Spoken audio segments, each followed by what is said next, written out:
Subscribe কৰক Tkmind চেনেলক আৰু বেল button দবাওক যাতে ভিডিঅ' নটিফিকেশ্যন সকলোতকৈ আগত পায়। বন্ধু বান্ধৱীসকল মই আপোনালোকক আগৰটো ভিডিঅ'ত কৈছিলো যে মই এনে কেইটামান এপছৰ বিষয়ে ক'ম যি কেইটা এপ যদি আপোনালোকে আপোনালোকৰ মোবাইলত ৰাখে তেন্তে আপোনালোকৰ বেংকৰ পইচা কটাৰ সম্ভাৱনা থাকে বাৰু হেকাৰসমূহে আপোনালোকৰ বেংকৰ পৰা পইচা লৈ যোৱাৰ অতি সহজ হয়। বন্ধু বান্ধৱীসকল সেই এপ কেইটানো কি মই আজি ইয়াৰ বিষয়ত ক'ম, গতিকে মই শ্ৰীপান্তি গগৈ আপোনালোকে চাই আছে Tkmind, আহক আৰম্ভ কৰোঁ আজিৰ ভিডিঅ'।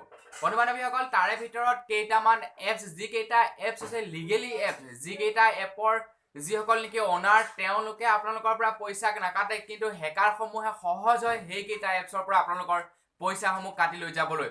বন্ধু বান্ধৱীসকল সেইকেইটা এপছ হৈছে, প্ৰথমটো এপছ হৈছে আপোনাৰ ফোনপে। বন্ধু বান্ধৱীসকল এইটো এপছ এনেধৰণৰ এপছ যিটো এপছ আপুনি আপোনাৰ মোবাইলত ইনষ্টল কৰাৰ লগে লগে অট'মেটিকলি ডিটেক্ট কৰি লয় যে আপোনাৰ কোনটো বেংকত একাউণ্ট আছে, একাউণ্ট নাম্বাৰটো কি, একাউণ্টত কিমান পইচা আছে, সকলোবোৰ ডিটেইলছ আপোনাৰ ডিটেক্ট কৰি লয়। আৰু তাৰ ফলত যদি কেতিয়াবা কোনোবা ব্যক্তিয়ে আপোনাৰ মোবাইলটো ইউজ কৰে তেতিয়া কি হয়, আপোনাৰ মোবাইলত সেই এপটো ইনষ্টল কৰি আপোনাৰ বেংকৰ সম্পূৰ্ণ ইনফৰমেশ্যন লৈ লগতে তেওঁ তাৰ পৰা আপুনি আপোনাৰ একাউণ্টৰ পৰা বেলেঞ্চটো ট্ৰান্সফাৰ কৰিব পাৰে। গতিকে এই এপছটো আপোনালোকে সাধাৰণতে মোবাইলত খুব কম পৰিমাণে ৰাখিব, যদি প্ৰয়োজন হয় তেতিয়াহে আপোনালোকে ইনষ্টল কৰিব আৰু ইনষ্টল কৰি আপোনালোকৰ যিবিলাক নেকি প্ৰয়োজনীয় কাম সেইবিলাক কৰিব।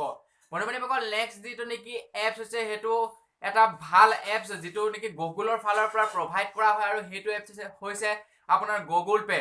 কিন্তু বন্ধু বান্ধৱীসকল এই এপছটো তেনেধৰণে হয়, সেই এপছৰ জৰিয়তে আপোনাৰ তাত লগ ইন হোৱাৰ লগে লগে কোনটো বেংকত একাউণ্ট আছে, সেই একাউণ্টত কিমান টকা আছে আপুনি সকলোবোৰ ইনফৰমেশ্যন পাই যায়। গতিকে তেনে সময়ত কেতিয়াবা যদি কোনোবা এজন ব্যক্তিয়ে আপোনাৰ মোবাইল নম্বৰটো পাই যায় তেতিয়া বা আপোনাৰ মোবাইলৰ চিমখন যদি পাই যায় তেতিয়া সেই চিমখন যদি আপোনাৰ বেংকৰ একাউণ্টৰ লগত লিংক থাকে তেতিয়া আপোনাৰ বেংকত কিমান টকা থাকে সম্পূৰ্ণ ইনফৰমেশ্যন লৈ আপোনাৰ পইচা বেলেগ এটা একাউণ্টলৈ ট্ৰান্সফাৰ কৰি দিব পাৰে।